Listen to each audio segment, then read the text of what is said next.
Sean bienvenidas todas y todos los compañeros alumnos que nos acompañan el día de hoy a este seminario permanente de carácter internacional sobre ética pública, buen gobierno y prevención de corrupción que ha instrumentado desde el inicio de este periodo escolar nuestra directora y el doctor Víctor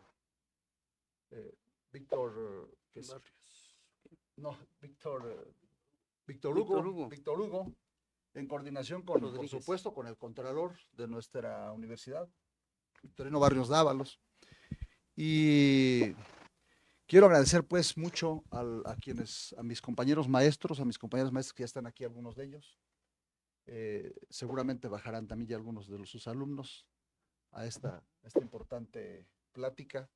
Y naturalmente quiero agradecer también a quienes nos acompañan el día de hoy de otros espacios, pero que además son parte de nuestra institución, al señor ex magistrado y expresidente del Tribunal Superior de Justicia de nuestro estado, al señor José Castillo Ambriz. Sea usted bienvenido, esta es su casa.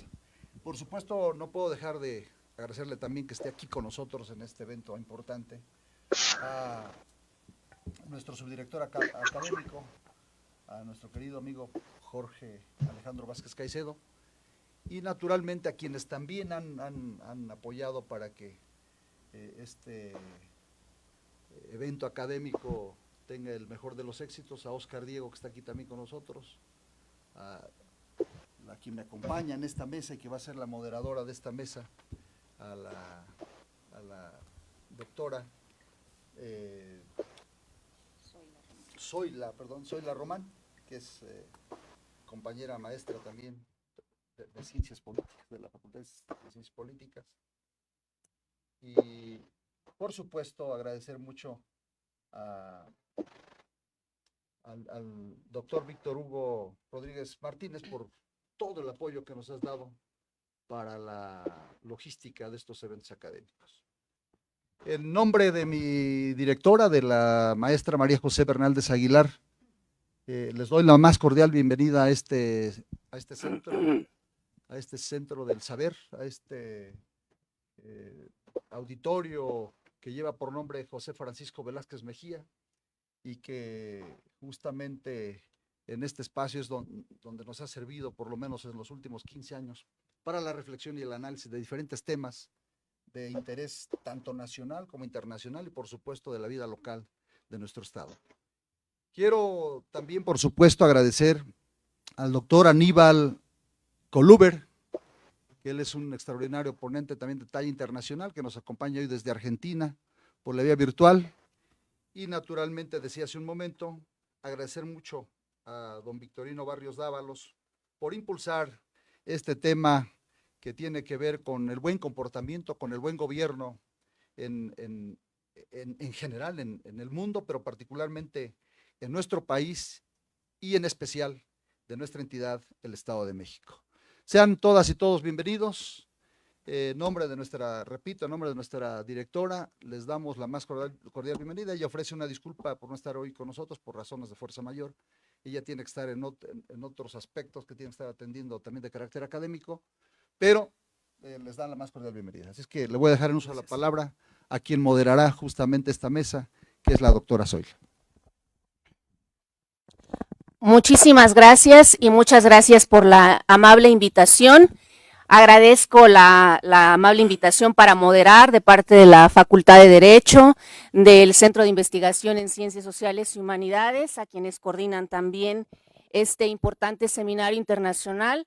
Agradecer la presencia de las y los jóvenes estudiantes que hoy nos acompañan en la presencialidad y también a las personas que nos acompañan desde la virtualidad. Sean todas y todos bienvenidos.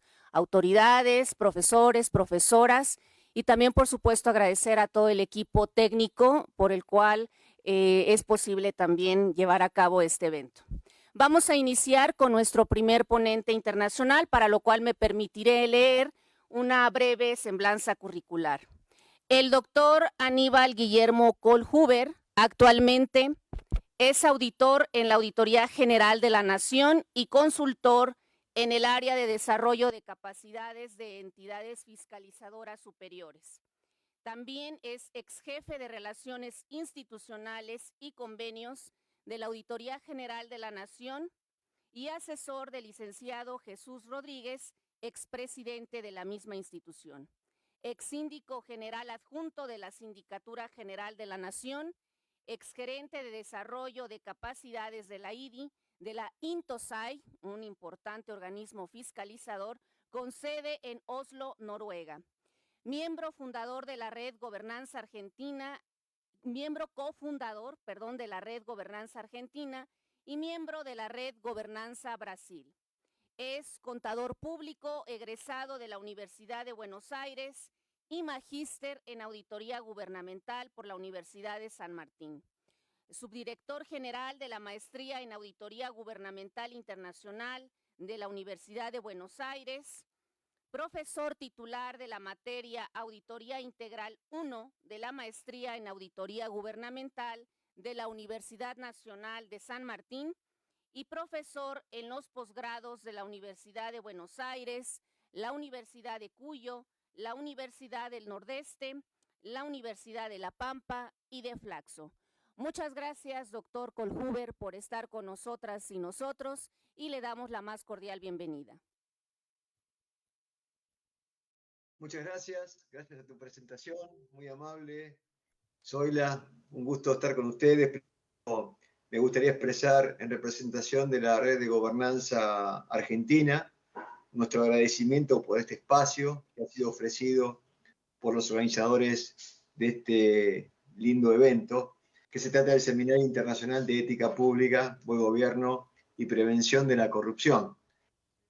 Especialmente la Facultad de Derecho de la Universidad Autónoma de México, en su rol de anfitrión, y particularmente a la ministra María José Bernaldez, Jorge Vázquez Caicedo, a Oscar Diego, Jaime Rodríguez Alba, el mencionado Víctor Hugo, y a todo el staff que se ha comportado muy activamente y muy solidariamente para que de alguna manera, de modo este caso virtual, pudiera estar presente en esta jornada. Muy agradecido.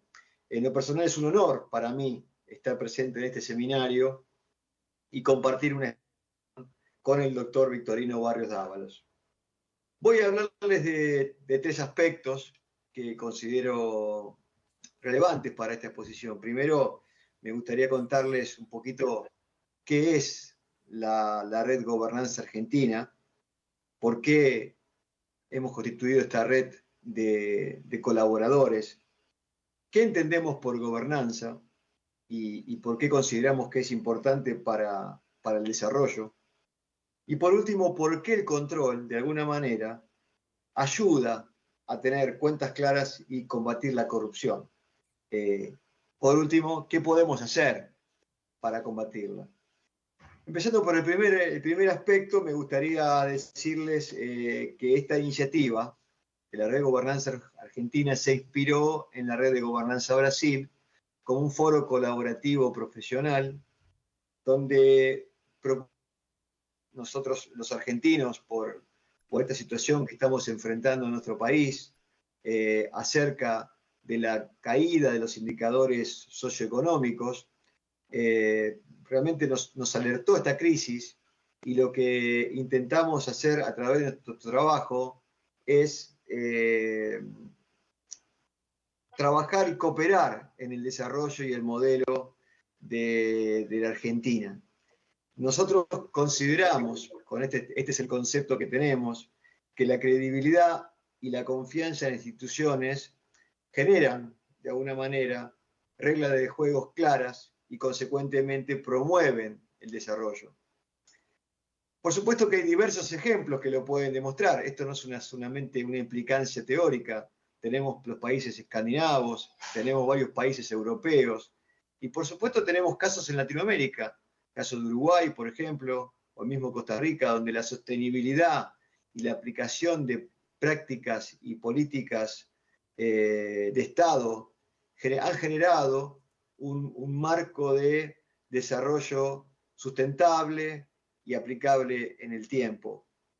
Entonces, toda esta situación nos llevó a pensar de qué manera un grupo de profesionales que estamos trabajando y que tenemos experiencia en temas de gobierno, de herramientas y de buenas prácticas de gobierno, podríamos cooperar e intentar desarrollar estos temas en Argentina.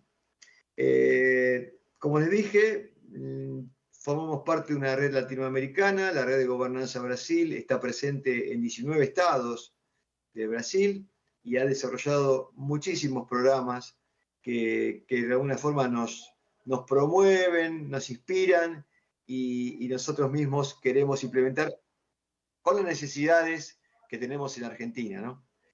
Me gustaría, si es posible, al equipo técnico que tan amablemente ha cooperado, si pudiera proyectar un video que tenemos preparado de nuestra presentación. ¿Puede ser?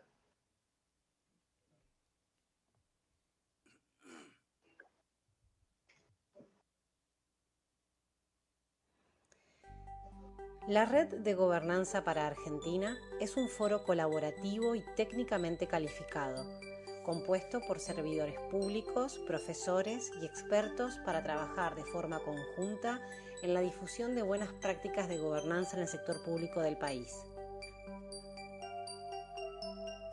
El propósito de este voluntariado de expertos que se congrega en la RGA es contribuir a mejorar los resultados del servicio público en beneficio de toda la sociedad. Nuestro grupo inicial de miembros nos permite identificar a expertos que desde distintas posiciones ejercen una sana y valorada influencia para promover los objetivos de esta red. No sé si Y ustedes escuchan el depositamos sonido. confianza en el ingreso libre de profesionales que no tengan tendencias ni asociaciones partidarias y que estén dispuestos a comprometerse de modo voluntario sin finalidad de lucro. Asimismo, distintas organizaciones de índole social, profesional, empresarial y sindical pueden transformarse en aliados estratégicos de nuestro emprendimiento. Este proyecto está inspirado en la Red de Gobernanza Brasil y en la Asociación Latinoamericana de Gobernanza, ALAGOB, con quienes existe un importante vínculo de afinidad en materia de sus metas y objetivos, como también con los integrantes del voluntariado. Ahora bien, ¿qué entendemos por gobernanza? Este concepto trasciende la noción tradicional de gobierno para concentrarse en las relaciones entre líderes, instituciones y ciudadanos, incluyendo el proceso por el cual implementan sus decisiones. La buena gobernanza se caracteriza por ser participativa, transparente, eficiente, responsiva e inclusiva, respetuosa de la ley. No sé si ustedes los pueden escuchar, yo desde aquí no lo escucho. Contra la corrupción. El concepto de gobernanza Sí lo escuchamos. va de la mano con reconciliar las consideraciones políticas y técnicas propias de la administración pública que buscan la eficacia, eficiencia, economía y equidad. Y los tres pilares son el liderazgo, la estrategia y la rendición de cuentas. De esta manera, damos nacimiento al proyecto de la RGA, con el propósito de generar aportes para fortalecer la gestión pública y con la esperanza de contribuir a su orientación hacia el cumplimiento de las demandas ciudadanas.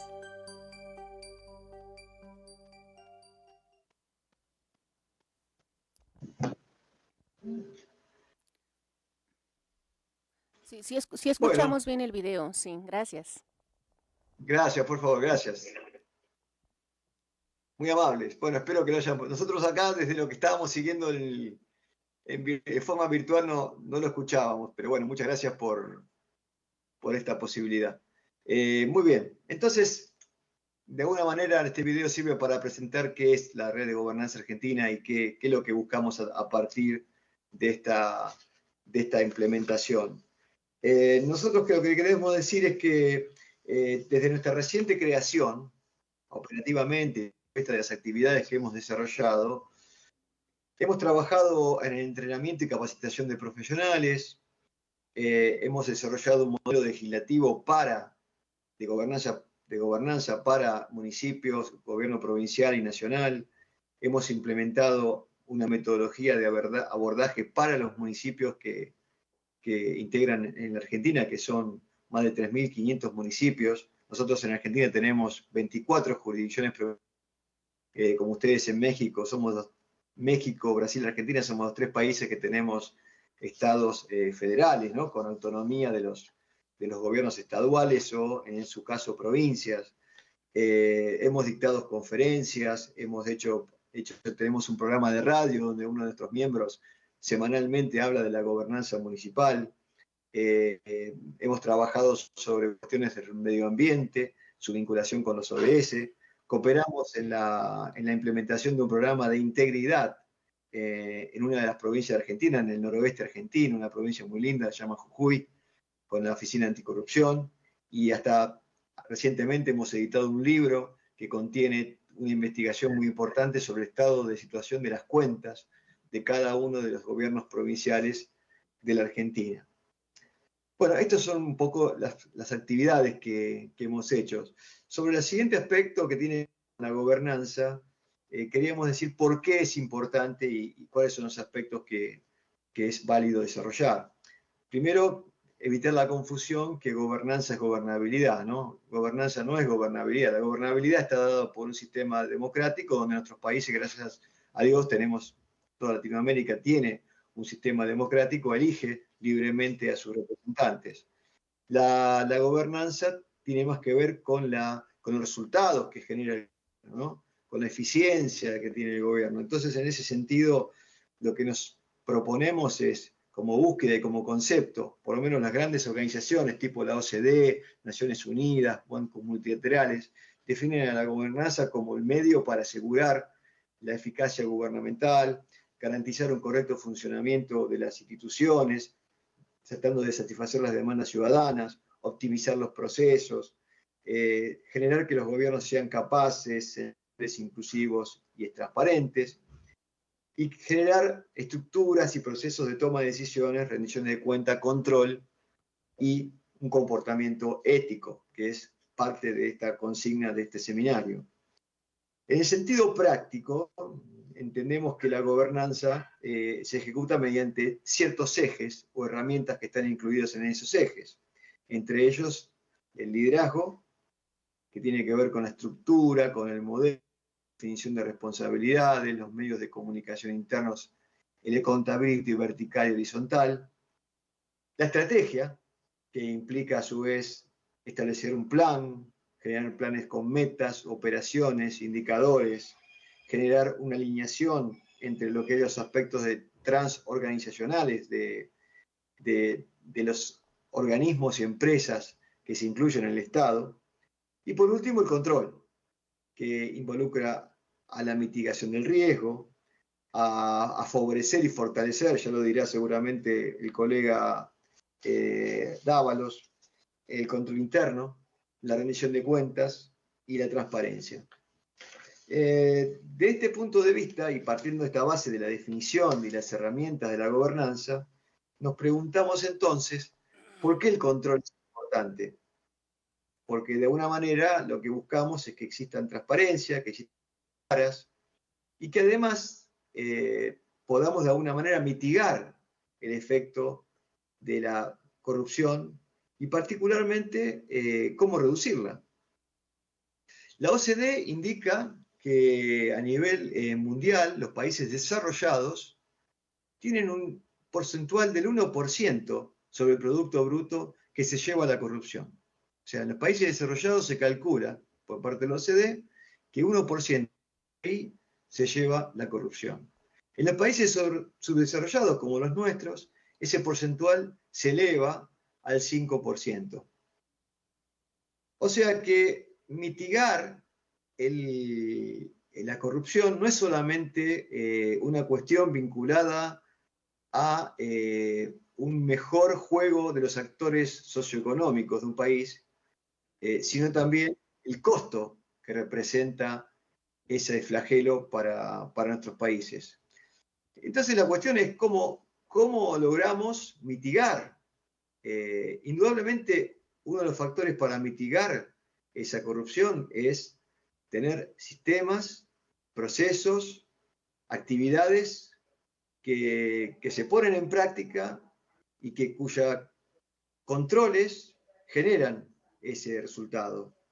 A nivel internacional, lo que podemos decir es que la INTOSAI ha tenido una gran preocupación sobre este tema y justamente hace muy poquito restableció un sistema llamado Marco Internacional de Pronunciamientos Profesionales, justamente con la idea de que nuestras organizaciones, las entidades fiscalizadoras superiores, que cada país tiene una entidad fiscalizadora superior, trabaje en ese marco para mitigar estos problemas. Llámense contralorías, llámense auditorías superiores, auditorías generales o bien tribunales de cuentas.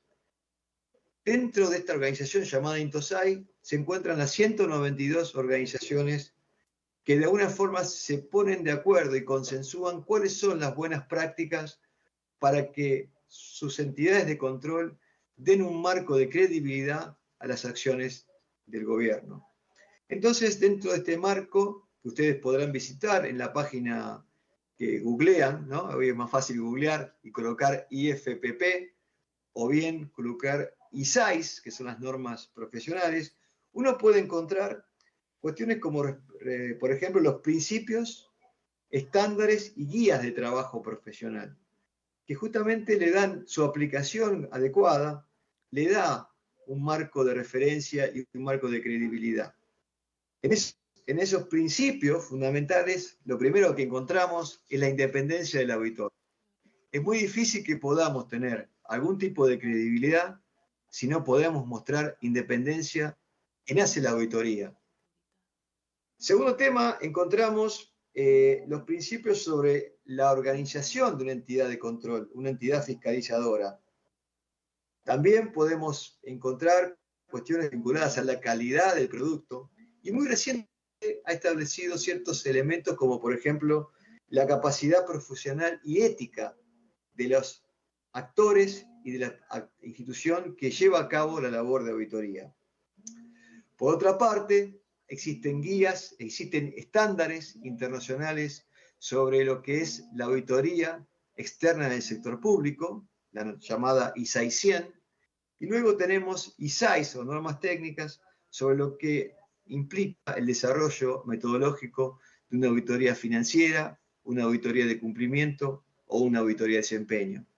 Sabemos, los auditores, que en materia de auditoría financiera hablamos de establecer el grado de razonabilidad que tienen los estados financieros y contables, de razonabilidad desde el punto de vista económico, de la situación económica y financiera. Cuando hablamos de cumplimiento, hablamos del grado de cumplimiento, seguimiento que tienen las normas que tienen que ver, por ejemplo, con cuestiones éticas, que tienen que ver con cuestiones vinculadas a las compras, a las contrataciones. Por último, el desempeño, o sea, el marco del desempeño que ha tenido un programa o una institución respecto a sus procesos, a sus objetivos y a sus metas. Por último, la INTOSAI desarrolla un juego un conjunto, un set de guías prácticas para ciertas auditorías, como por ejemplo la tecnología de la información, los ODS, la deuda pública, el uso del Big Data, etc. Hoy, por ejemplo, una de las grandes tendencias que tenemos es en INTOSAI, algo que todo el mundo del control se ha puesto de acuerdo, es mapear los problemas medioambientales que tiene el universo. Y a partir de ese mapeo, construir cuáles son las recomendaciones y las buenas prácticas que serían necesarias para poder reducir los problemas que todos en cualquier lugar del mundo pasamos con estos cambios climáticos que están teniendo un gran impacto en la sociedad. También hay cuestiones vinculadas a cómo hacen las entidades de control para reflejar que sus procesos y su desempeño es adecuado. Entonces, INTOSAI, con la INE, que es una organización que desarrolla ciertas capacidades, ha generado un marco sobre evaluación del desempeño de las entidades. Entonces, acá ya no hablamos de entender que yo trabajo bien, sino a su vez cómo puedo medir mi capacidad de trabajo y qué grado de cumplimiento y de vínculo tengo con la sociedad para el desarrollo de actividades. Por último, en este tema del control, quisiera mencionar algo importante, por ejemplo, que se desarrolla, por ejemplo, en México y varios países, que tiene que ver con la participación ciudadana, que es la apertura de las puertas de las entidades de control para incluir el pensamiento, las necesidades ciudadanas en sus planes de acción. En ese sentido, las ONGs, las organizaciones civiles, participan activamente, por ejemplo, en nuestro país, en el momento de la planificación de las auditorías para solicitar algunos asuntos que resultan de especial interés y luego saber qué pasa con sus conclusiones y cómo se vinculan esas conclusiones con las decisiones políticas de los ministerios que llevan a cabo esos programas. Creo que, resumiendo, indudablemente el propósito de orientar la actuación de las entidades fiscalizadoras superiores hacia el fortalecimiento de la gobernanza es más que relevante. Creo que estos modelos, estas prácticas, estos principios, de alguna manera permiten fortalecer la labor, ¿no?, que desarrollan los profesionales y a su vez, ustedes, por lo que he escuchado, están participando de un curso, de una capacitación. Y por último, quisiera agradecer, sabiendo que se requiere no solamente una declaración teórica y inspirativa y orientativa, sino lo que necesitamos es dedicación, decisión, para que los organismos de control modernicen sus sistemas, estén más vinculados a las necesidades actuales y de alguna manera su desempeño impacte en la comunidad y en la calidad de vida de sus ciudadanos. Muchas gracias.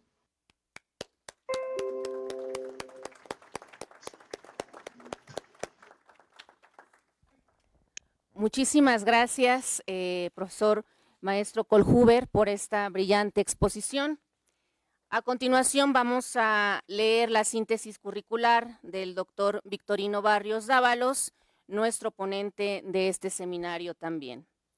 Es doctor en Ciencias Políticas por la Universidad de La Habana, Cuba, con el INESLE, y maestro en Desarrollo Municipal por el Colegio Mexiquense ACE. Dentro de su experiencia laboral, desde el 24 de septiembre del año 2020, es titular del órgano interno de control en la Universidad Autónoma del Estado de México. Fue contralor del Poder Legislativo del Estado de México de diciembre de 2003 a septiembre del 2019. Ha sido profesor y es profesor en licenciatura y posgrado de la Universidad Autónoma del Estado de México, profesor de posgrado en el Instituto Electoral del Estado de México y en el Colegio Mexiquense AC.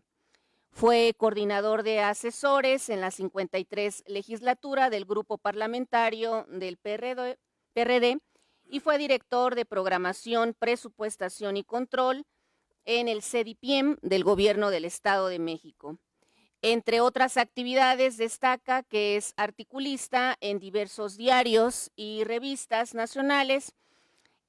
Fue vicepresidente del Colegio de Economistas del Estado de México del año 2004 al año 2009.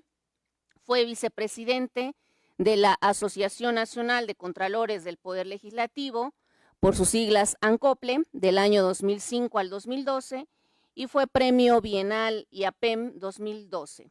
Muchas gracias, doctor, y bienvenido. Muchas gracias a todos por su presencia. Quiero agradecer al doctor Kohlhuber, que nos ha expuesto este tema que es para todos muy importante, y aquí les quiero decir a los estudiantes que nos acompañan, pues tienen que ponerse las pilas, ¿eh? Tienen que ponerse abusados. El mundo y el ámbito profesional está cambiando mucho. Yo los veo aquí con su celular y da mucha pena. Lo digo porque siempre hay que decir las cosas como son. Si no decimos las cosas como son o como uno las ve, pues está uno simulando. Y es cosa de lo que ha pasado en muchos lados, la simulación. Por eso tenemos gobiernos muy corruptos, direcciones muy corruptas, incluso administraciones universitarias muy corruptas, porque el alumno no protesta, porque el alumno no atiende, porque el alumno está perdido. Hay que estar atentos. Vengo de dar clase ahorita por la mañana en la Facultad de Economía. Ahí soy profesor definitivo en la materia de política fiscal, política monetaria, pero particularmente en la de Hacienda Pública. Y ahí les explico a los alumnos, por ejemplo, levántense. Me ha tocado cuando por error ponen su pantallita y los veo que están acostados tomando la clase. Digo, qué penoso. Digo, no vengo a regañar a los alumnos, pero también tengo que decirles cómo están las cosas. Si uno no se pone a competir, si uno no le pone empeño, si uno no estudia, ni estés esperando que te escojan o que te llamen para trabajar. ¿No? Por ejemplo, les puedo decir, y voy a empezar con esto. ¿Saben cuál es el presupuesto de este país? 9.1 billones para este año, para 2024. Ese presupuesto traducido en dólares, si lo dividiéramos a 17 pesos, lo multiplicáramos por 17, serían 535 mil millones de dólares. Y el Estado de México, nuestro estado, que es el más grande del país, tiene un presupuesto de 378 mil millones de pesos. Ese presupuesto, traducido en dólares, son 22.250 millones de dólares. Miles de millones de dólares. Ese es el presupuesto. Y la universidad se maneja con 6.212 millones de pesos. Es decir, un estudiante de la UAM le cuesta a la sociedad mexicana y mexiquense 60,000 pesos en promedio. Y un estudiante de la UNAM, que es más grande, que tiene 350,000, alrededor de 350,000 alumnos, 3 veces y media más que nosotros, le cuesta al país 120,000 pesos cada alumno, 125,000 casi. Entonces, eso es rendir cuentas, eso es lo que tenemos que vigilar. Sobre eso debe estar el abogado que estudia derecho, viendo cómo la parte del derecho administrativo puede imputarle alguna falta, alguna sanción, algún resarcitorio, regrese lo que se llevó al profesor, al director, al rector, a quien sea. Eso es lo que tenemos que hacer. Y tenemos un ente que fiscaliza. En el caso del Estado de México, ya lo saben, el órgano superior de fiscalización. Pero en el caso de la UAM, ¿a quién debemos pedirle cuentas de cómo se está ejerciendo el recurso? Al titular del órgano de control. Y ese es su servidor. Por eso hay que estar muy atentos. Tanto los abogados, como los contadores, como los estadistas, como los actuarios, como los administradores deben estar muy atentos. Si no, no vamos a avanzar. Esto les quiero manifestar, pues que es muy, muy importante. El recurso público no nace de la nada. Nace de que el trabajador agrícola paga el diésel y ahí está pagando impuestos.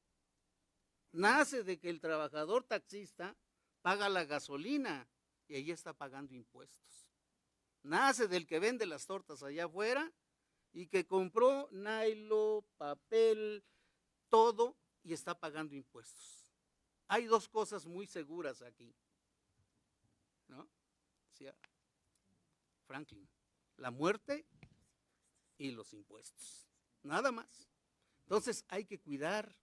Los que estudiamos derecho, en algún momento nos toca ver eso, porque nos toca penalizar, nos toca investigar, nos toca sancionar, nos toca ver que un servidor público no haga de lo público su patrimonio, que no patrimonialice lo público y lo convierta en privado.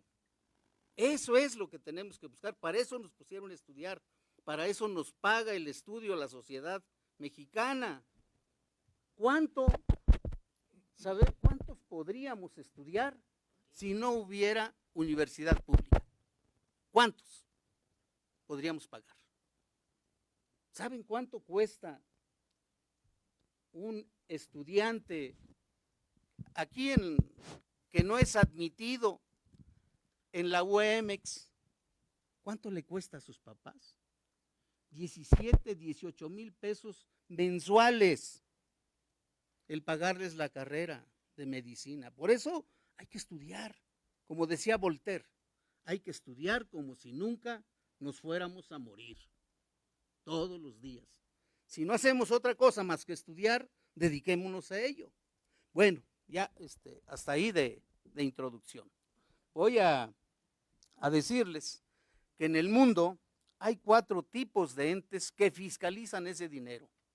Los 378 mil millones de pesos que les dije del Estado y los 9.1 billones van a ser fiscalizados por alguien. Y en ese ente fiscalizador caben todas las profesiones, pero los que más caben son los licenciados en Derecho, los maestros en Derecho, los estudiosos del Derecho administrativo. Ahí es donde debemos estar. Entonces, les decía, hay 4 tipos de entes fiscalizadores.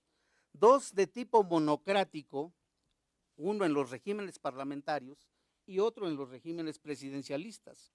Hay otro de tipo de corte de tribunal de cuentas, también se le llama de disciplina financiera. Y hay un cuarto, que es justamente el que tienen donde existe la persona que me antecedió en la palabra, el doctor Coluber. Ahí es un consejo o una junta que tiene características que los hacen distintos a la fiscalización nuestra. Yo les puedo entregar después para que lo revisen este cuadro en donde tenemos un régimen parlamentario, pero una persona es la que fiscaliza. También tenemos otro régimen presidencialista donde una persona es la que fiscaliza. Pero ¿cuál es la diferencia ahí? Que en el primero las sanciones las impone el Congreso y en el segundo las impone un tribunal supuestamente autónomo. Y esa es la gran diferencia. Entonces, nosotros debemos aspirar. ¿Quién aprueba los recursos? El Congreso. ¿Quién debe revisarlos? El Congreso, porque es el que sabe exactamente de dónde salieron, cómo los autorizó.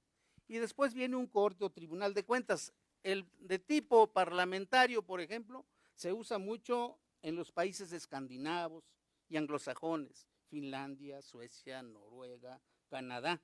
Y el segundo lo usamos en México, en Estados Unidos, en Colombia, en China.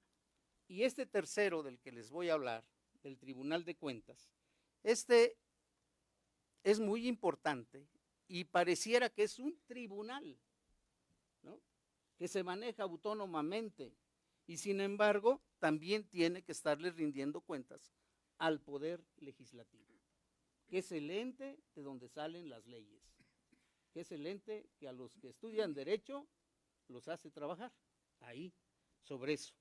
Aquí, en esos tribunales de cuentas, que fue una aspiración de este país y que en 1994 lo propuso el presidente mexicano Ernesto Zedillo y que no se llevó a cabo.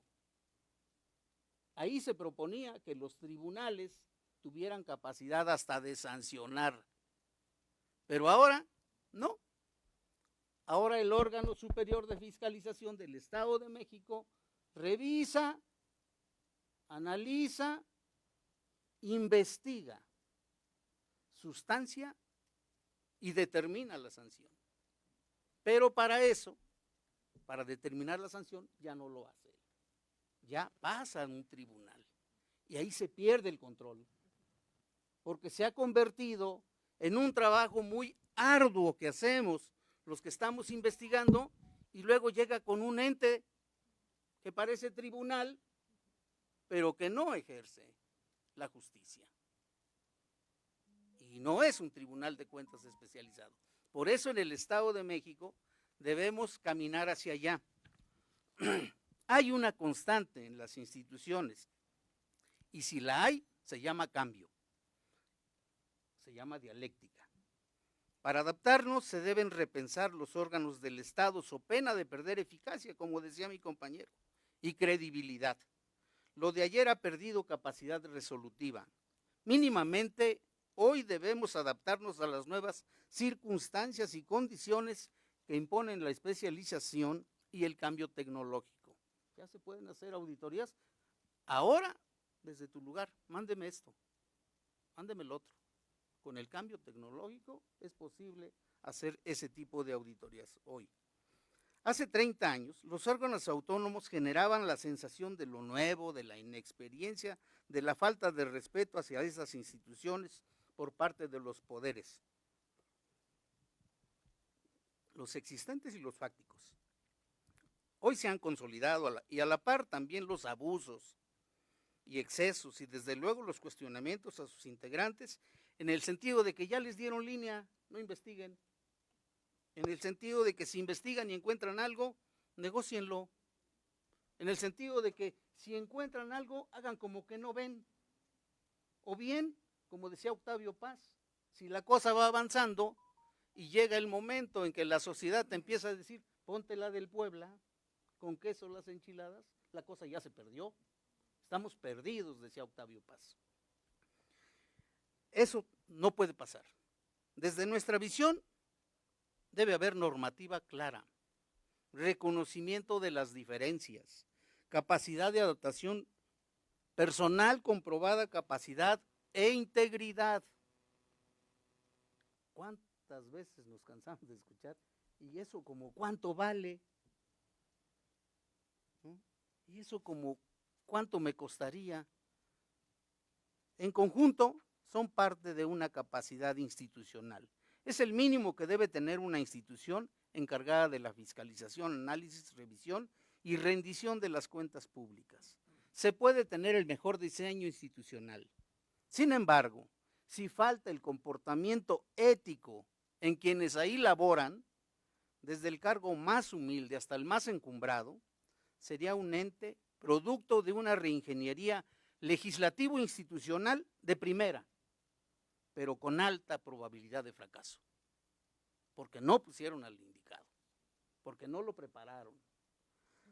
Al ser el Poder Legislativo el ente público responsable de la revisión, modificación y aprobación del presupuesto, suena lógico que sea el Poder el que revise y fiscalice el ejercicio del erario e imponga las sanciones, que eso es lo que no hacemos ahora, que desde ahí se le impongan las sanciones. Ahí se sabe cuánto se llevó, ahí se sabe en qué año se lo llevó y ahí se sabe cuál fue la tasa de interés y el rendimiento que pudo haber tenido eso que se llevó. Porque ahora tenemos mucho bandido que roba, se va, se desaparece unos años y está esperando que el asunto prescriba. Está esperando que el crédito fiscal se vuelva cero. Eso es lo que tenemos. Entonces hay que aplicársela desde el Congreso. La utilización de recursos ha sido tradicionalmente cuestionada y muchas veces con razón. Las formas tan sofisticadas que ha revestido la corrupción en los últimos años son un llamado urgente para presentar alternativas, para combatirla. No hacer nada es promoverla. Aquí no hay balas de plata, tampoco resultados milagrosos. A la ambición sin medida debe oponérsele la imaginación creativa y consciente de los recursos públicos, que sepan que los recursos públicos tienen dueño, y ese es el pueblo de México o del Estado de México. Por tanto, el OSFEM mexiquense debe evolucionar y dejar de ser un ente monocrático, como lo describí al principio, con mayor autonomía, y convertirse en un tribunal. Si se cumplen las siguientes características, y ya estoy por terminar, porque si se le dota de una ley y un reglamento claro, si se crea una autoridad colegiada con magistrados y salas, a la autonomía técnica y de gestión se le agrega la autonomía financiera. Tienen que andar pidiendo hasta para la gasolina para ir a auditar. Aquí me pasa, lo he dicho, vamos a auditar a Mecameca y se le descompone el carro y se le acaba la gasolina. Hasta a veces pienso que es plan con maña, ¿no? Bueno, la función fundamental debe ser la prevención, sin descuidar, fincarle responsabilidades administrativas, resarcitorias y económicas al que cometa el asunto. Los nombramientos de los magistrados puede hacerlos el Poder Constituyente y lo siguiente es el propio tribunal, eso no hay problema. Y quiero concluir con lo siguiente. Las actuales auditorías o entes fiscalizadores de México requieren de una reforma constitucional. No obstante, si esta no fuera posible, se puede avanzar a las características de tener un ente monocrático en un régimen parlamentario. Es importante que al menos este tenga, 1, autonomía financiera, 2, cambios en el fincamiento de responsabilidades. Y con eso tendremos otro Estado. Muchas gracias.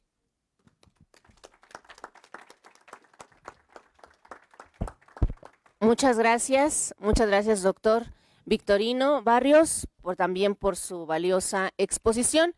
Ahora vamos a abrir un espacio de intercambio de ideas, de preguntas. Vamos a iniciar con una primera ronda. Quien desee hacer alguna pregunta, les pedimos por favor que diga su nombre, a quién dirige su pregunta y también su pregunta tratando de ser lo más breve posible. Gracias. Puede levantar la mano, ok. Acá tenemos 2 participantes. Bien, buenos días a todos. De entrada, felicitar a la mesa por este tema que están analizando, el tema de tribunales de cuentas y organismos que vigilan y controlan la corrupción. Yo quisiera hacer un par de preguntas, pero me gustaría dar brevemente un contexto. Perdón, mi nombre es Oscar Diego y gracias a Aníbal también por allá en Argentina, un saludo. Miren, hay desde hace algún tiempo algo que se denomina administraciones públicas perversas y eso significa que se crea un organismo cuya misión obviamente tiene un sentido, el caso, por ejemplo, de las auditorías, controlar el presupuesto. Pero es perverso cuando pones a un corrupto como auditor general. Y esto está pasando ya en muchos lugares, que hay personas que en lugar de controlar la corrupción son corruptos en los cargos públicos. Y entonces ahí me gustaría, ambos ponentes han evocado el concepto de la ética, me gustaría si pudieran señalar cuál debería ser un perfil ético para ocupar un cargo público, en el caso de las auditorías o organismos que vigilan el control presupuestario. Y segundo, si pudieran hacer un exhorto a los jóvenes que en este tema de la ética para que posteriormente no se corrompan cuando lleguen a los cargos públicos. Gracias, por favor.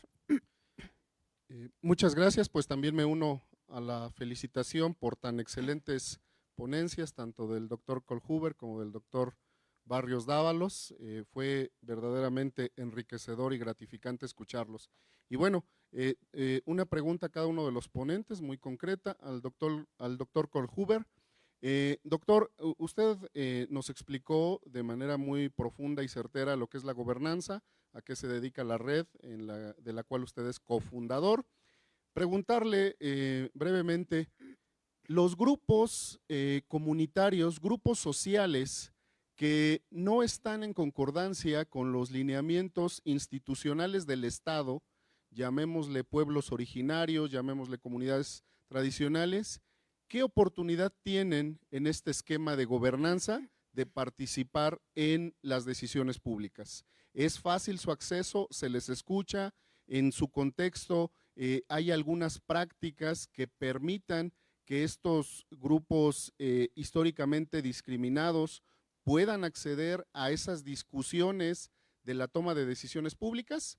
Y para el doctor Victorino Barrios, la pregunta también muy concreta, si nuestro sistema fiscal de auditoría está impregnado por cuestiones políticas, por personajes que pueden impedir a veces la labor de la fiscalización, la labor de auditar entidades, porque como usted lo señaló, de pronto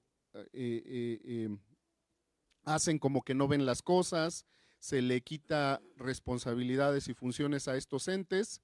¿Cuál sería el panorama para el Estado de México para verdaderamente constituir un tribunal de cuentas? ¿Cree que es factible en el contexto actual político, la composición de las fuerzas políticas? ¿Cree que sería posible dar ese paso a lo que usted nos explicó? A ese tribunal con esa organización y con esas capacidades de sancionar, aparte de todas las que usted ya nos señaló. Muchas gracias y felicidades nuevamente. Gracias. ¿Alguien más desea? Sí, por favor. Aquí nos ayudan, por favor, a pasarle el micrófono. Muchas gracias. Muchas gracias. Su servidor José Castillo Ambriz. Estamos con mucho gusto el día de hoy aquí, egresados de esta facultad de la querida Universidad Autónoma del Estado de México. Pues con mucho interés hemos escuchado las dos ponencias, por demás destacadas, nuestro reconocimiento.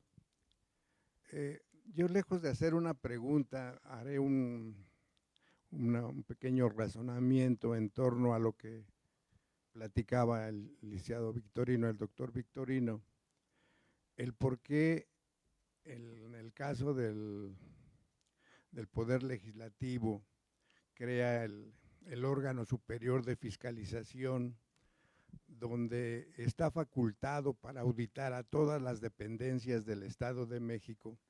Sin embargo, a veces estas decisiones recaen en un tribunal que anteriormente era el Tribunal de lo Contencioso Administrativo y ahora es de Justicia Administrativa.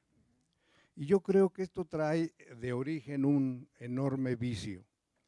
Todos los tribunales deben ser autónomos, como acontece, por ejemplo, en el Poder Judicial, donde los magistrados son nombrados por el Consejo de la Judicatura con la aprobación de la legislatura. Sin embargo, los magistrados del Tribunal de Justicia Administrativa son designados por el propio Ejecutivo con la aprobación de la legislatura, de tal suerte que si en este Tribunal de Justicia Administrativa se ventilan asuntos de los particulares contra actos de funcionarios, pues encontramos que se convierte en juez y parte, y en ocasiones al dictar una resolución, los magistrados del Tribunal de Justicia Administrativa pues hasta buscan que les indiquen, que les den línea de cómo resolver tal o cual asunto. Yo puedo mencionar un ejemplo. Un particular presentó una demanda de nulidad de nombramientos de algunos notarios. El magistrado del Tribunal Unitario dictó resolución declarando la nulidad de esa designación.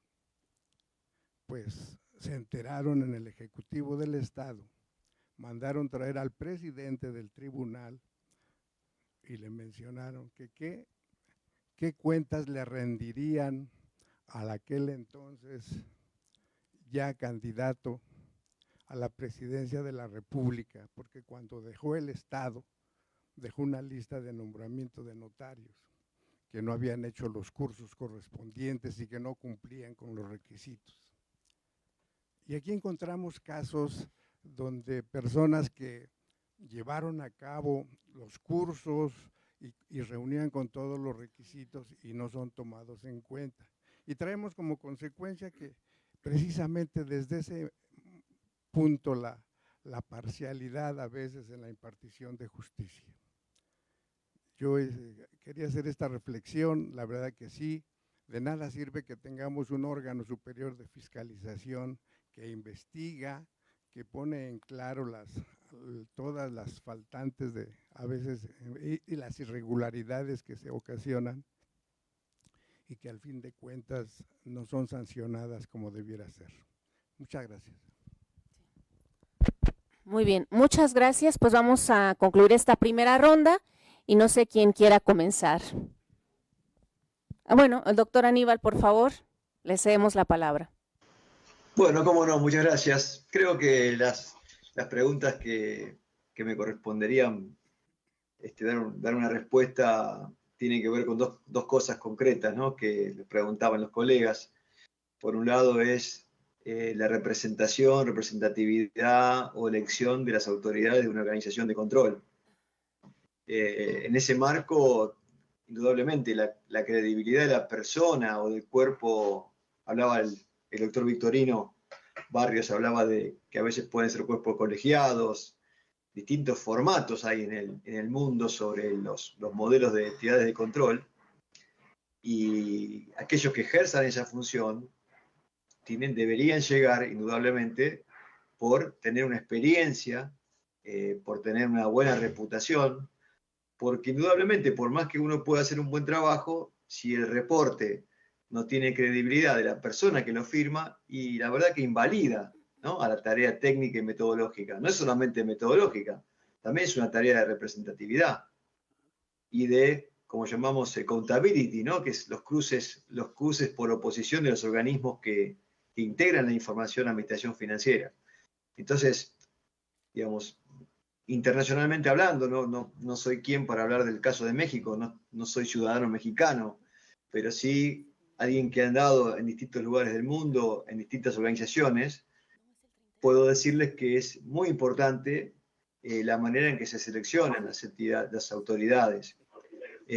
La administración financiera tiene una particularidad, que es el sector público, y como decía muy bien nuevamente el doctor Victorino, hay un manejo de recursos públicos. No estoy haciendo mi negocio, mi plata, mi dinero. Estoy manejando fondos públicos, estoy representando a aquel que paga sus impuestos, que cuando va a requerir un servicio paga combustible, paga sus impuestos. Entonces, la mezcla es técnica política también. Es un trabajo de entidad fiscalizador superior, ya sea en cualquiera de los países, un trabajo muy particular, porque no es solamente metodológico, también es un rol de representatividad y de juego entre poderes, porque lo que estamos hablando es una capacidad de rendir cuentas y dar validez a la rendición de cuentas. Entonces, la función de esos representantes es muy relevante. Su modo de elección también es importante. Y por eso, como comentaba en mi exposición, uno de los requisitos, una de las buenas prácticas de gobernanza y de la INTOSAI sobre este tema, es que por lo menos esas personas que representen el control sean independientes al gobierno y a ciertas cuestiones de poder o amistades o influencias o intereses. Por eso mismo, el primer principio que escribe la INTOSAI es la independencia de las entidades fiscalizadoras superiores. La segunda pregunta creo que refiere al hecho de qué pasa con las minorías, ¿no? ¿Qué pasa con las minorías y qué pasa con su voz? Muchas veces no son escuchadas, muchas veces no son tenidas en cuenta. No solamente podemos manejar el gasto público en función del valor de las indicaciones mayoritarias. Hay gente que queda afuera, ¿no? Por eso, justamente, uno de los lemas de las Naciones Unidas es no dejar nadie atrás. Es prestar atención también al ciudadano que está ubicado en un lugar lejano, con carencia de medios, con carencia de posibilidades, y que quizás pertenece a orígenes, en este caso culturales o étnicos, diferentes a la gran proporción de la sociedad. Este es un trabajo y un desafío tremendo, ¿no? Porque ya nos cuesta, imagínense que nos cuesta tener una buena administración para la mayoría, imagínense lo que cuesta para tener en cuenta la minoría. Pero eso no lo debemos hacer. Hay distintos programas, de hecho, por ejemplo, los ODS hablan mucho de este tema, hablan principalmente, por ejemplo, de la inclusión femenina, ¿no? Del rol femenino en la administración, en el gobierno, en la representatividad pública, como también una cuestión a tener en cuenta. Entonces, ha habido y existen programas donde las entidades de control también trabajan y tratan de evaluar cuál es la situación de los grupos minoritarios.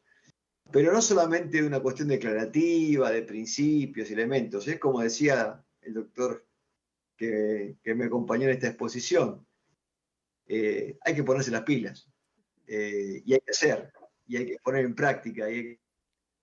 Entonces, los programas que las entidades de control fiscalizan sobre los ODS y sobre los resultados de los informes voluntarios que presentan los países son un modo de acercamiento de la gestión pública a los sectores quizás más vulnerables de nuestras sociedades.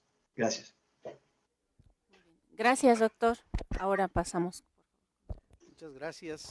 Bueno, pues me decía Óscar, cómo encontrar un perfil ético de servidor público, y curiosamente anoche anotaba yo algunas cosas sobre esto, porque es una pregunta que se hace siempre, pero que no se resuelve, ¿no? Es una pregunta que tenemos constantemente. ¿Cómo le hacemos para encontrar a alguien que dé el ancho? Alguien que se prepare, alguien que sienta bien. Y anotaba yo, cuando te presentes a solicitar empleo, es necesario que tengas al menos estas 3 preguntas en la cabeza. 1, ¿estoy preparado para el cargo? Porque si no, desde ahí empieza la corrupción. Dijeron licenciatura, pero yo soy licenciado en psicología y aquí quieren aquí un licenciado en derecho, ¿no? Y así ha pasado con frecuencia.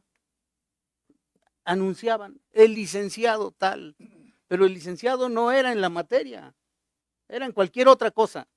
Aquí hemos tenido absurdos de licenciados en derecho dirigiendo las instituciones de salud, ¿no? Y al revés, ¿no? Médicos dirigiendo las instituciones de justicia. Servicios periciales, me acuerdo que estaba dirigido por un licenciado en ciencias políticas, a lo mejor se acerca, pero... Segundo, voy a respetar y hacer respetar las normas que el mismo cargo exige. Y quizá lo más importante, con lo que me pagan se resuelven por ahora mis necesidades, porque decía Platón, cuando los pordioseros y necesitados de bienes privados marchan sobre los asuntos públicos, convencidos de que ahí han de apoderarse del bien, cuando el gobierno se convierte en objeto de disputas, semejante guerra doméstica e intestina acaba con ellos y con el resto del Estado. Esta sentencia suena apropiada en muchos momentos de nuestro país y de nuestro Estado. Ejemplos a raudales, incluso en las propias universidades. Por ello valora bien su ingreso a algún empleo. Si no lo tomas, ese empleo, o si lo tomas y no te convence, renuncia rápidamente y vete a donde valoren tus capacidades, tus aptitudes, tus destrezas, tus habilidades. Porque luego aceptamos un puesto, ay, voy a aprender. Me acuerdo que hubo un tipo ahí, soy de los que aprenden rápido y aceptó ser secretario. Yo aprendo rápido. No aprendes rápido. Los problemas están llegando y se acumulan otros. Y entonces pierdes los asuntos precisamente por tu ignorancia de saber a qué lugar vas. Entonces, no le hagas daño a la institución. Si te ha abierto las puertas, esa institución, pensando que eras capaz, y en ese momento te has convertido en uno más de los corruptos que tanto has criticado. Segundo, pues yo le digo a Óscar, pues conminar a los estudiantes a ser éticos, pues ¿qué otra cosa he hecho toda la mañana? Eso, decirles, si no saben, pónganse a estudiar. Pero, por ejemplo, hay regidores, llegan al cargo y no saben ni de qué se trata, pero además flojos, llegan, se sientan hasta atrás, el celular cuando los mandan a una capacitación, y el celular. Obviamente, cuando van a una sesión donde tienen que defender su punto de vista, no saben de qué están hablando. Hay que estudiar como si nunca nos fuéramos a morir. Hay que estudiar como si nunca nos fuéramos a morir. Que les quede claro. Y segundo, me decía Víctor que si en las auditorías se tiene alguna influencia política. Sí, seguro. ¿Qué hay que hacer? Porque aquí les puedo decir, me llegaron un día y me dijeron, aquí en la universidad, doctor, que firme esto porque se compraron tantos potrobuses, por ejemplo. No es el caso, pero se habían comprado otras cosas, computadoras. Les digo, ¿cómo voy a firmar esto? Pero si no estuve. No, pero aquí así se hace. Así se hace. Y si no se hace, atente, porque no hay bono. No, señor, tengo que tener esa valía de decir, ni modo, que no haya. Pero tú no puedes ponerle precio a tu dignidad, ¿no? A tu decoro, a tu profesión. ¿Se puede cambiar esto? Sí, lo acabo de decir. Hay que hacer auditorías y hay que hacer un programa de auditorías donde le preguntemos a la población, a ver, ¿sobre qué piensas que se puede auditar? ¿No? ¿Sobre qué? ¿Qué te parecería si auditamos esto o lo otro? Y también hay que tener cuidado. Hay cosas que no se le puede dejar a la votación. A ver, audíteme las finanzas, pero puede ganarte a alguien que prepare a la gente para que no audite las finanzas, ¿no? Aquí, ¿cuántas trabas para investigar el asunto de la estafa maestra? Bueno, hasta un amparo para que no entrara su servidor al cargo, ¿no? Y tuvimos que ganarles el amparo. Eso, por supuesto, las auditorías tienen color, pero cuando ese color es el color de la línea, de la dirección, de la orden, ahí se pierde todo. Gracias. Muy bien, gracias, doctores. ¿Alguien más desea alguna pregunta? Abrimos una segunda ronda. ¿Alguien más? Sí, por favor. ¿Su nombre, por favor? Sí, por favor. Ahorita le pasamos el micrófono. Gracias. Gracias. Buenos días, soy Ricardo Mendieta de aquí de Derecho. Es para el profesor Aníbal. No sé si me escucha. Sí, ¿verdad? Ya lo había formulado. Sí. La pregunta es esta. ¿En qué posición se encuentra su institución frente a su presidente Javier Milei, quien se ha decantado por el empresario en detrimento de la clase política con cargos administrativos? Lo que usted nos platicaba era que apelan a la formación de servidores públicos con otra visión, ¿no? Para la administración pública, que no sean tentados por la corrupción, pero eso, actualmente se ha visto que el presidente ya no tiene ninguna, aunque ha hecho lo contrario, obviamente, no tiene ninguna apreciación sobre la clase política o como le llama la casta. Entonces, ¿en qué posición se encuentran ustedes frente a la actual administración federal? Gracias. ¿Alguien más desea hacer alguna otra pregunta? Y si no, bueno, yo aprovecho la segunda ronda también para hacer una pregunta, doctor Aníbal.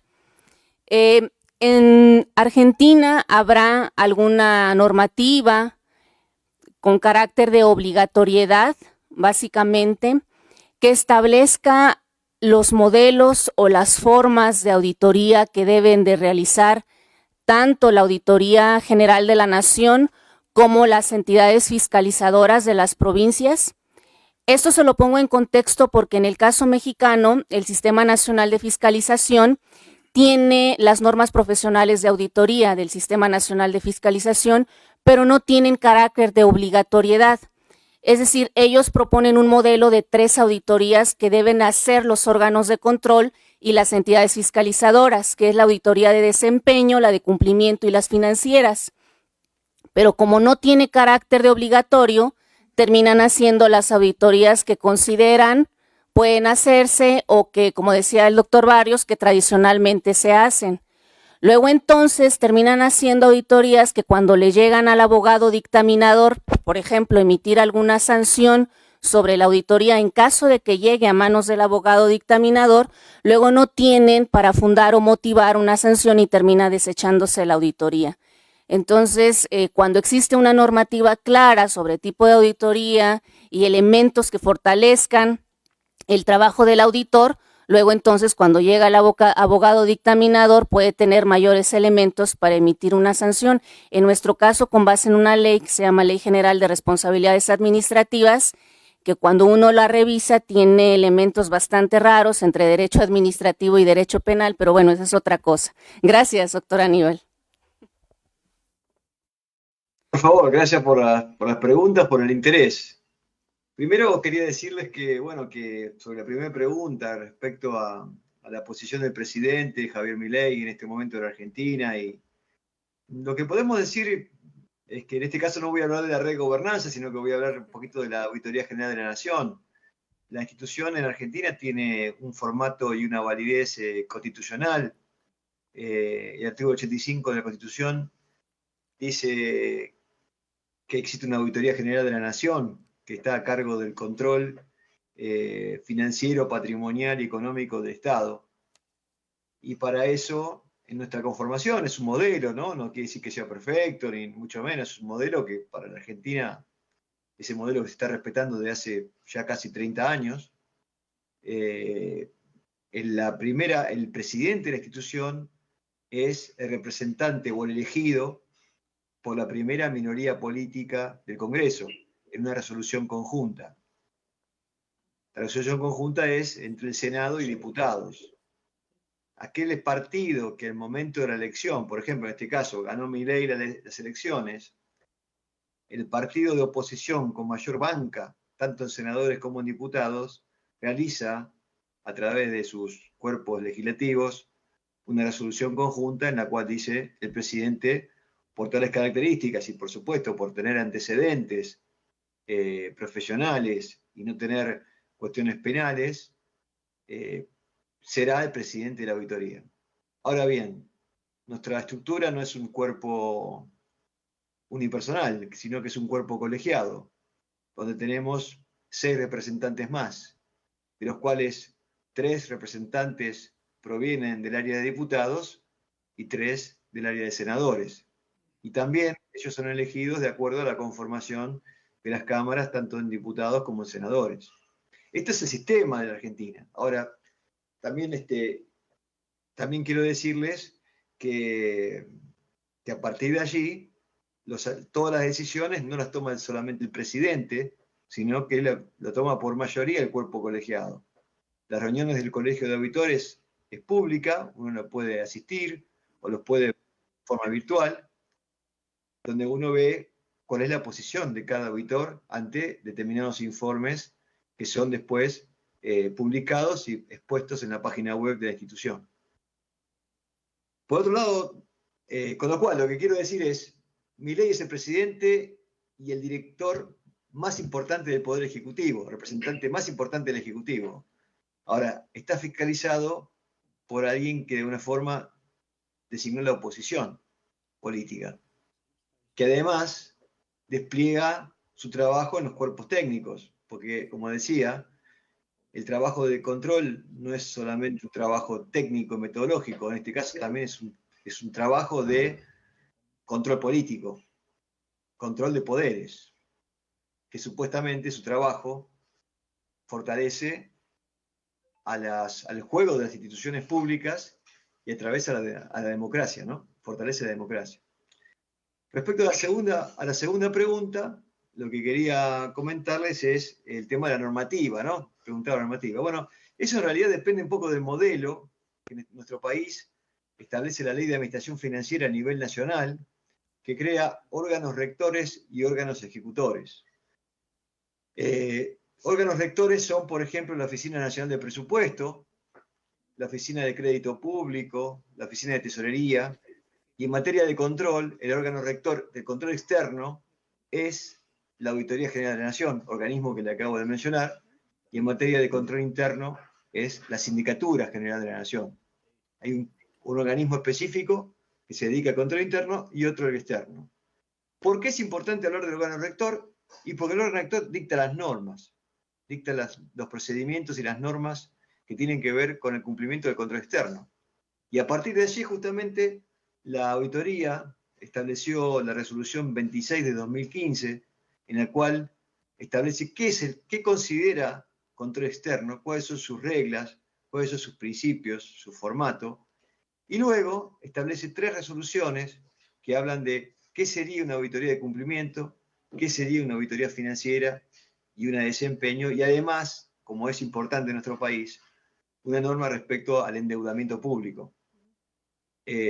Estas normas, a partir de su sanción desde el propio órgano rector, son de obligación de cumplimiento de parte de las organizaciones. Esto quiere decir que las organizaciones tienen que proveer información para ser auditados. A diferencia de otros países, nosotros no tenemos una especie de marcos sancionatorios, donde y esto a veces es un inconveniente, ¿no? Las organizaciones a veces no entregan la información de manera oportuna, de la manera en que se pide, y los organismos de control no tienen una facultad para penalizar. Lo que sí tenemos es un marco de información para darle al Congreso, porque quien tiene que hacer el seguimiento, nuestra finalidad es asesorar al Congreso en materia de control, quien tiene que ejercer esa pauta es el propio Congreso. Esta comunicación lo hace la auditoría, hace el Congreso acerca de la falta de información o de falta de colaboración de las entidades que están sujetas al control. Como les digo, es un formato. Después nosotros tenemos 24 jurisdicciones que son provincias y cada jurisdicción, como es el caso de México, tengo entendido, tiene su propio organismo que se dedica al control de la hacienda pública bajo sus propias normas que establece su propio mecanismo provincial.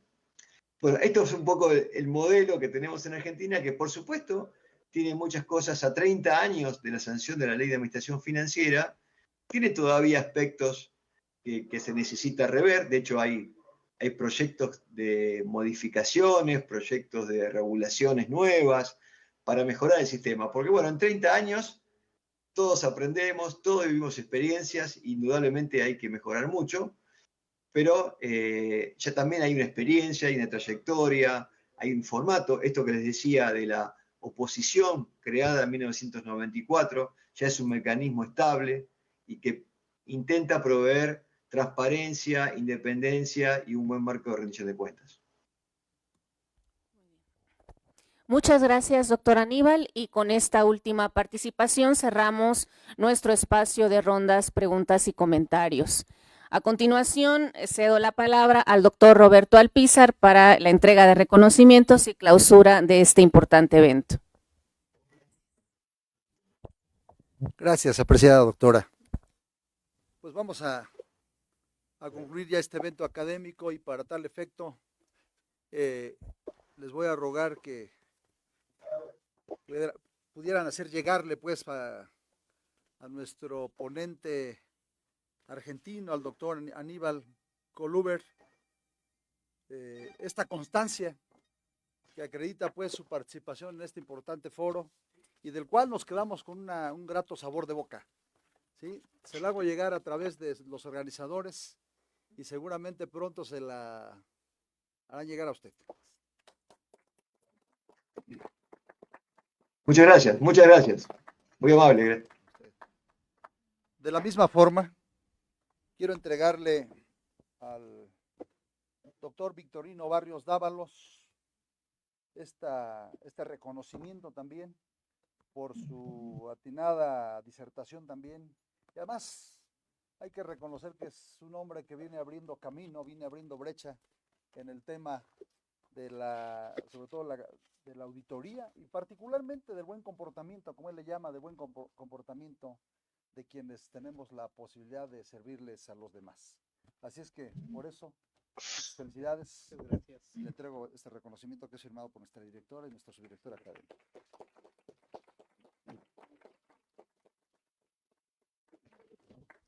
De la misma forma, le entrego a la doctora Zoila Román Espinal su reconocimiento por también destacada moderación de esta mesa sobre seminario.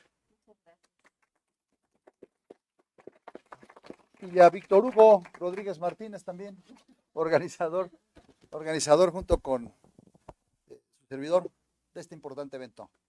A todas y a todos, muchas gracias por acompañarnos y siendo prácticamente las 11:40, declaramos formalmente clausurado este evento académico, invitándoles para que le demos seguimiento en los subsecuentes eventos que vamos a tener sobre este mismo tema. Por su atención, muchas gracias. Gracias.